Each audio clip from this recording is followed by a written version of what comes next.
Welcome back to my channel. मैं हूं आपका दोस्त रंजन दीक्षित और जनता की बेहद मांग पर मैं आज ये डिटेल कंपैरिजन लेके आया हूं देश के दो सबसे बड़े large and mid cap funds के बीच में। एक तरफ है एसबीआई का large and mid cap fund और दूसरी तरफ है मिराय एसेट का large and mid cap fund. दोनों ही फंड्स का एसेट अंडर मैनेजमेंट देश में सबसे ज्यादा है। दोनों ही फंड जो हैं वो इंडस्ट्री में काफी पुराने समय से चले आ रहे हैं और दोनों ही फंड्स के नाम पहले दूसरे हुआ करते थे, अब दूसरे हैं। जैसे कि एसबीआई का जो large and mid cap fund है उसका पहले नाम था एसबीआई मैग्नम मल्टीप्लायर फंड और वहीं पे Mirae asset large and mid cap fund का पहले नाम था Mirae asset emerging blue chip fund. Mirae asset के इन्वेस्टर्स के लिए खुशखबरी ये भी है कि 1 अगस्त से सारे रेस्ट्रिक्शंस हटा लिए गए हैं। पहले सिर्फ एसआईपी के माध्यम से इस फंड में निवेश किया जा सकता था, लमसम निवेश पे रेस्ट्रिक्शन था, वहीं पर ये रेस्ट्रिक्शन हटा दिया गया है 1 अगस्त के बाद से। यानी कि 1 अगस्त के बाद से आप लमसम भी इन्वेस्टमेंट इस फंड के अंदर कर सकते हैं। डिटेल्ड कंपैरिजन को शुरू करने से पहले थोड़ा सा मैं आपको large and mid cap funds के बारे में बता देता हूं। सेबी के कैटेगराइजेशन के बाद large and mid cap funds में ये हिदायत दे दी गई है कि लार्ज कैप स्टॉक्स में मिनिमम 35% की होल्डिंग होनी चाहिए और मिड कैप स्टॉक्स में भी 35% की होल्डिंग होनी चाहिए। रेस्ट 30% को फंड मैनेजर अपने हिसाब से किसी भी कैपिटलाइजेशन में मूव कर सकता है। अब लार्ज कैप स्टॉक्स कौन से होते हैं और मिड कैप स्टॉक्स कौन से होते हैं? तो मार्केट कैपिटलाइजेशन के बेसिस पर टॉप 100 जो स्टॉक्स होते हैं वो लार्ज कैप होते हैं और 101 से 250 नंबर तक जो होते हैं वो मिड कैप स्टॉक्स होते हैं। लार्ज कैप स्टॉक जो होते हैं बेसिकली वो पोर्टफोलियो को स्टेबिलिटी देते हैं क्योंकि बड़ी कंपनी होती हैं, बहुत ज्यादा वोलेटाइल नहीं होती हैं। और वहीं पे मिड कैप्स वो होते हैं जो कभी किसी जमाने में स्मॉल कैप रहे होंगे, आज वो मिड कैप हो गए और हो सकता है फ्यूचर में वो लार्ज कैप हो जाए, तो उनमें ग्रोथ की बहुत ज्यादा संभावनाएं होती है। हालांकि इसमें वोलेटिलिटी ज्यादा होती है, तो वो निवेशक जो थोड़ा सा रिस्क ले सकते हैं, रिटर्न अच्छा बनाना चाहते हैं और पोर्टफोलियो में स्टेबिलिटी भी चाहते हैं, तो उनके लिए ये कैटेगरी बहुत अच्छी रहती है। Large and mid cap category ने हिस्टोरिकली अच्छा परफॉर्मेंस भी दिखाया है। डिटेल्ड कंपैरिजन में मैं आपको एक एक चीज बारीकी के साथ बताऊंगा, तो वीडियो को एंड तक जरूर देखिएगा। तो चलिए शुरू करते हैं आज का कंपैरिजन। शुरुआत करेंगे फंड की डिटेल्स के साथ। SBI large and mid cap fund 28 फरवरी 1993 को लॉन्च हुआ था और इसके फंड मैनेजर हैं मिस्टर सौरभ पंत जी और मिस्टर प्रदीप किसावन जी। इस फंड का एसेट अंडर मैनेजमेंट है 27,382 करोड़ और इसका टोटल एक्सपेंस रेशियो है 1.62%। Mirae asset large and mid cap fund launch हुआ था 9 जुलाई 2010 को। इसके फंड मैनेजर हैं मिस्टर नीलेश सुराना जी जो कि इसको सिंस इंसेप्शन मैनेज कर रहे हैं और सेकंड फंड मैनेजर हैं मिस्टर अंकित जैन जी। इस फंड का एसेट अंडर मैनेजमेंट है 39,706 करोड़ और टोटल एक्सपेंस रेशियो है इसका 1.52%। टॉप 10 सेक्टर्स की बात करें तो यहाँ पर जो टॉप 10 सेक्टर्स हैं उनमें टॉप 3 सेक्टर्स का वेट है 32.17% और मिराय के टॉप 3 सेक्टर्स का वेट है 34.02%। यानी कि दोनों ही फंड्स जो हैं वो वेल डाइवर्सिफाइड हैं। टॉप 3 सेक्टर्स में अगर 50% से कम का वेट होता है तो फंड को डाइवर्सिफाइड माना जाता है। टॉप 10 होल्डिंग की बात करें दोनों की, तो दोनों की ही टॉप 10 होल्डिंग का जो वेट है वो एसबीआई का 31.26% है और मिराय का 27.45% है। यानी कि वेल डाइवर्सिफाइड कैटेगरी में फॉल करेंगे दोनों ही फंड्स।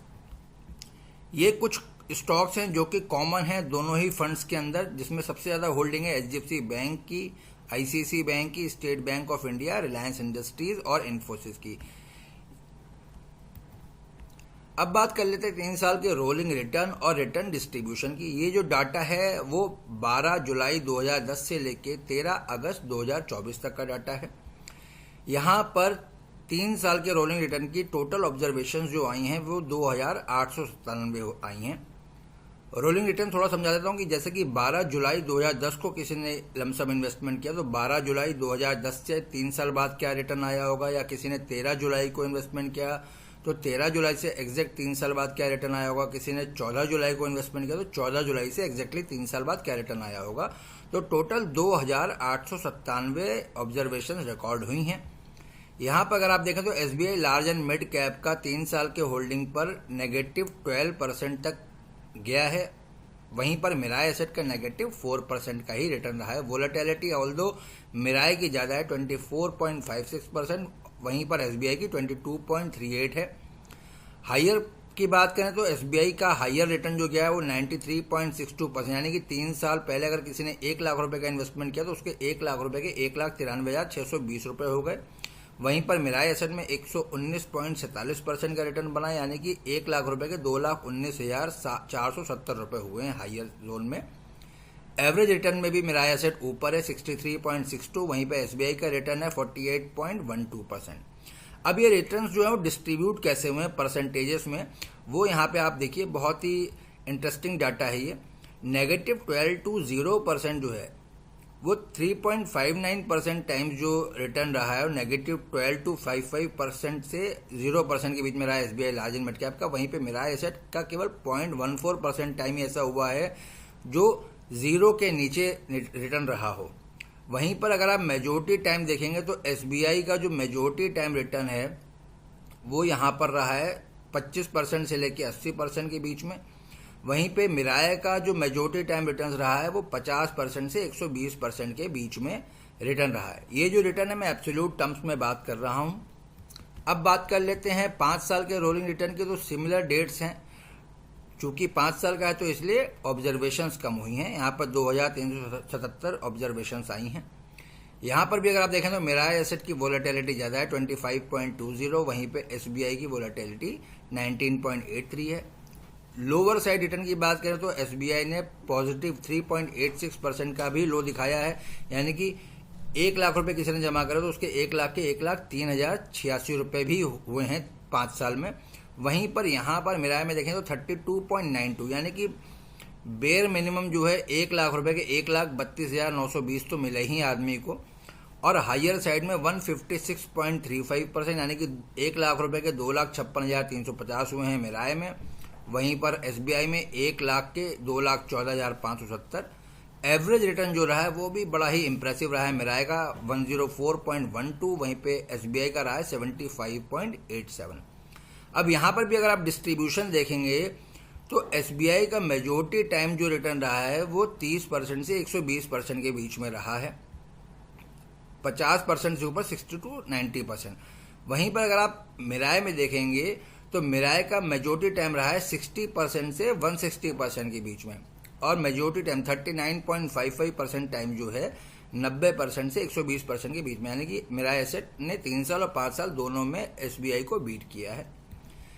अब ये 1 साल के रोलिंग रिटर्न का मैंने जानबूझ के डाला है, ऑल्दो इक्विटी इन्वेस्टमेंट जो है हमेशा लॉन्ग टर्म के लिए होते हैं, लेकिन बहुत सारे लोग जो हैं 1 साल का रिटर्न देख के 1 साल के लिए इन्वेस्टमेंट करने के बारे में सोचते हैं। तो मैं उनको दिखाना चाहता हूँ कि 1 साल के लिए अगर आप केवल इन्वेस्टमेंट कर रहे हैं तो आप -28.98%, नेगेटिव एसबीआई में मिला 31.71% का रिटर्न, और मिराई में 28.98%, यानी कि नेगेटिव की प्रोबेबिलिटी भी रहती है। यहाँ पर 3,417 ऑब्जर्वेशन रिकॉर्ड हुई हैं 2010 से लेकर 2024 के बीच में, जहाँ पर फंड्स ने नेगेटिव रिटर्न भी बनाया है। एवरेज रिटर्न जो रहा है वो भी देख लीजिए, एसबीआई का 14.94, मिराई का 19.93।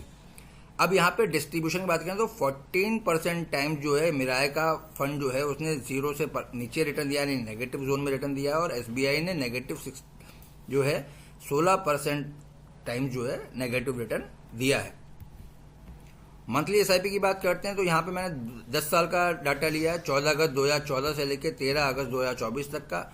5,000 रुपये की अगर किसी ने एसआईपी चलाई तो उसके टोटल डिपॉजिट हुए हैं 6 लाख रुपए, तो 6 लाख रुपए की मिराई में वैल्यू है 6 लाख के 17,25,995 रुपये। वहीं पर एसबीआई में है 6 लाख के 15,56,978, यानी कि मंथली एसआईपी में भी मिराई ने बीट किया है एसबीआई को। स्टैटिस्टिकल एनालिसिस की बात करते हैं, ये जो डाटा है ये पिछले 3 साल का है, 31 जुलाई 2024 से लेके अभी तक का। यहाँ पे मेन रिटर्न जो है एसबीआई का ज़्यादा अच्छा दिखाई पड़ता है 20.24%, मिराई एसेट का 18.17, और जो इनका बेंचमार्क लिया है वहाँ यहाँ पर वो BSE large and mid cap total return index लिया है, उसका 19.69, यानी कि मिराई का यहाँ पे पिछले 3 साल में जो मेन रिटर्न है वो बेंचमार्क से भी कम है। डेविएशन की बात करें तो डेविएशन जो है बेंचमार्क का 13.08 है, एसबीआई का 12.21 है, और मिराई एसेट का 12.63, यानी कि सबसे कम डेविएशन जो दिखाई पड़ रहा है वो एसबीआई का दिखाई पड़ रहा है। शार्प रेशियो यानी कि रिस्क एडजस्टेड रिटर्न की, यानी पर यूनिट ऑफ जो रिस्क ले रहे हैं आप, उसके अगेंस्ट में आपको कौन ज़्यादा बेहतर रिटर्न बना के दे रहा है। तो यहाँ पर एसबीआई का जो शार्पे है वो 1.20 है, मिराय का 1 है और जबकि बेंचमार्क है उसका 1.08, यानी कि यहाँ पर भी विनर एसबीआई दिखाई पड़ता है। शॉर्ट इनो रेशियो बेसिकली जो डाउनवर्ड मूवमेंट्स होते हैं उन्हीं को कैप्चर करता है। तो कौन सा फंड जो है वो ज़्यादा बेहतर है डाउनवर्ड मूवमेंट्स को कैप्चर करने के लिए, तो यहाँ पर नेगेटिव डेविएशंस को लिया जाता है। तो यहाँ पर शॉर्ट इनो रेशियो जो SBI large and mid cap का 1.82 है, मिराय का 1.73 और BSE large and mid cap का 1.72। तो यहाँ पर भी क्लियर विनर जो है SBI large and mid cap है। बेटा बाय डिफॉल्ट बेंचमार्क का हमेशा 1 माना जाता है और 1 से ऊपर अगर बेटा है फंड का तो वो बेंचमार्क की तुलना में ज़्यादा रिस्की माना जाता है, और अगर 1 से कम है तो बेंचमार्क की तुलना में कम रिस्की माना जाता है। तो यहाँ पर एसबीआई का जो बेटा है 0.83 है, मिराय का 0.9, यानी कि मिराय की तुलना में SBI large and mid cap fund थोड़ा कम रिस्की है। अल्फा बेसिकली कि फंड मैनेजर की परफॉर्मेंस दिखाता है कि फंड मैनेजर बेंचमार्क के ऊपर कितना रिटर्न जनरेट करके दिया। तो यहाँ पर एसबीआई ने पॉजिटिव रिटर्न जनरेट किया है 2.89%, यानी कि बेंचमार्क के ऊपर रिटर्न दिया है। वहीं पर मिराय का नेगेटिव 0.31 है, यानी कि बेंचमार्क को बीट नहीं कर पाया है पिछले 3 साल में। रिस्क वर्सेस रिटर्न की बात करें तो ये डाटा जो है 2010 से लेकर 2024 के बीच का है। यहाँ पर अगर आप देखो तो SBI large and mid cap जो है वो लो रिस्क लो रिटर्न वाले जोन में है। 15% का रिटर्न दिखा रहा है और 15.2 से 15.25 के बीच में इसका जो है स्टैंडर्ड डेविएशन है। वहीं पर Mirae asset high risk high return में दिखाई पड़ता है, जो कि बहुत ही इंप्रेसिव रिटर्न है 20% से ऊपर के, लेकिन जो डेविएशन है 15.8 से 15.85 के बीच में है। अब बात कर लेते हैं वर्स्ट ड्रॉडाउन्स की कि कब कब फंड ने नेगेटिव रिटर्न बनाया और कितने दिन तक नेगेटिव जोन में रहा और कब रिकवर हुआ। तो यहाँ पर एसबीआई का जो सबसे ज़्यादा लॉस दिखाई पड़ता है वो 36.47% का है, जब इसकी एनएवी 242.92 से टूटते हुए 154.33 तक आई थी। ये शुरू हुआ था 20 फरवरी 2020 से और एंड हुआ था 23 मार्च 2020 में, और इसको 176 डेज लगे थे वापस 242.92 की एनएवी को क्रॉस करने में, और ये रिकवर हुआ था 24 नवंबर 2020 को। वहीं पर मिराय में 36.96% का सिमिलर लॉस जो था सिमिलर पीरियड में शुरू हुआ था 16 जनवरी 2020 से और 23 मार्च को एंड हुआ था, और 144 डेज यानी कि 9 अक्टूबर को ही रिकवर हो गया था। इसकी एनएवी 59.72 से टूट के 37.65 तक आई थी। ये परफॉर्मेंस चार्ट जो है वो 12 जुलाई 2010 से लेकर 13 अगस्त 2024 का बीच का है। ये ब्लैक वाली लाइन जो आप देख रहे हैं ये Mirae asset large and mid cap fund की, और ब्लू लाइन जो है वो SBI large and mid cap की है। अगर आप देखें तो दोनों ही 100 पॉइंट से शुरू हुए हैं, और यहाँ पर मिराय एसेट जो है वो 1500 पॉइंट को क्रॉस कर रहा है और एसबीआई जो है वो 750 पॉइंट को क्रॉस कर रहा है। यानी कि अगर किसी ने 1 लाख रुपए का इन्वेस्टमेंट किया था तो उसके 1 लाख रुपए की वैल्यू मिराय एसेट में हो गई है 15 लाख रुपए और एसबीआई में हुई है 7.5 लाख रुपए।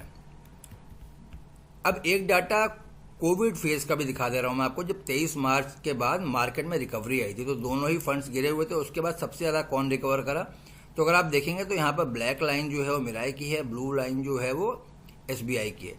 तो एसबीआई ने रिकवरी फेज में भी उतना बढ़िया कोई परफॉर्मेंस नहीं दिखाई है। अगर आप देखें तो बहुत अच्छा परफॉर्म किया है मिराय ने। बाद में अभी यहाँ पर 2022 के बाद से लगभग बिल्कुल करीब में चल रहा है। उसके बाद भी अगर आप देखें तो मिराय एसेट ऊपर ही दिखाई पड़ता है। तो जैसा कि हमने प्रेजेंटेशन में देखा कि दोनों ही फंड्स ने अच्छा परफॉर्म किया है और दोनों ही फंड्स ने अपने बेंचमार्क को बीट किया है लॉन्गर टर्म में, लेकिन मिराय एसेट का अपर हैंड है SBI large and mid cap fund के मुकाबले में। 1 साल, 3 साल और 5 साल के रोलिंग रिटर्न में मिराय एसेट लार्ज कैप फंड ने काफी अच्छे मार्जिन से बीट किया है SBI large and mid cap fund को। वहीं पे आपने जो परफॉर्मेंस चार्ट देखा, जहां पर मैंने 2010 से 2024 के बीच का परफॉर्मेंस दिखाया, उसके बाद 2020 जब मार्केट में डाउनफॉल आया था कोरोना काल के समय पर, वहां से लेकर 2024 में भी अगर देखें तो मिराय एसेट कहीं पर भी कम नहीं पड़ा है SBI large and mid cap fund के सामने। अच्छी बात यह भी है मिराय एसेट के साथ कि मिराय एसेट को जो मैनेज करते हैं मिस्टर नीलेश सुराना जी, वो मिराय एसेट के सीईओ भी हैं। हालांकि दोनों ही फंड्स अपनी अपनी जगह पे बेहतर परफॉर्मेंस देते हुए चले आ रहे हैं, लेकिन मेरा मानना यह है कि अगर आप ज्यादा वोलेटिलिटी को पसंद नहीं करते हैं तो आपके लिए एसबीआई का large and mid cap fund suitable रहेगा। और वहीं पर अगर आप वोलेटिलिटी को डाइजेस्ट कर सकते हैं और पेशेंस के साथ थोड़ा समय दे सकते हैं, यानी कि आप लंबे समय अगर रुकते हैं, तो Mirae asset large and mid cap fund जो है आपको ज्यादा बेहतर रिटर्न बना के दे सकता है in comparison to SBI large and mid cap fund. Large and mid cap fund category थोड़ा सा मैं आपको फिर से बता देता हूं याद दिलाने के लिए कि ये कैटेगरी उन लोगों के लिए है जो 5 साल या 5 साल से ऊपर निवेशित रहने वाले हैं। कम समय के लिए अगर आप निवेश करने के बारे में सोच रहे हैं तो आप नेगेटिव रिटर्न भी देख सकते हैं। यानी कि अगर कोई आपका लक्ष्य ऐसा है जो 5 साल से पहले पूरा होना है तो इक्विटी फंड्स को आप अवॉइड कर सकते हैं। अगर कोई भी लक्ष्य ऐसा है जो 5 साल के बियॉन्ड है तो आप large and mid cap fund का चुनाव करें, आपको लंबे समय में अच्छा रिटर्न मिलेगा। आपने जैसा कि देखा ही था कि 1 साल के रोलिंग रिटर्न में नेगेटिव की प्रोबेबिलिटी बहुत ज्यादा थी। आप नेगेटिव रिटर्न को कभी भी आप डिनाई नहीं कर सकते शॉर्ट टर्म में। तो शॉर्ट टर्म के लिए इक्विटी फंड्स में निवेश ना करें। उम्मीद है आपको आज का वीडियो पसंद आया होगा। अगर कहीं भी कोई डाउट हो, कोई भी क्वेश्चन हो किसी भी प्रकार के म्यूचुअल फंड से रिलेटेड या किसी भी प्रकार के इन्वेस्टमेंट से रिलेटेड तो please type in the comment box में। आपके हर सवाल का जवाब जरूर दूंगा। अब मुलाकात होगी अगले वीडियो में। Thank you.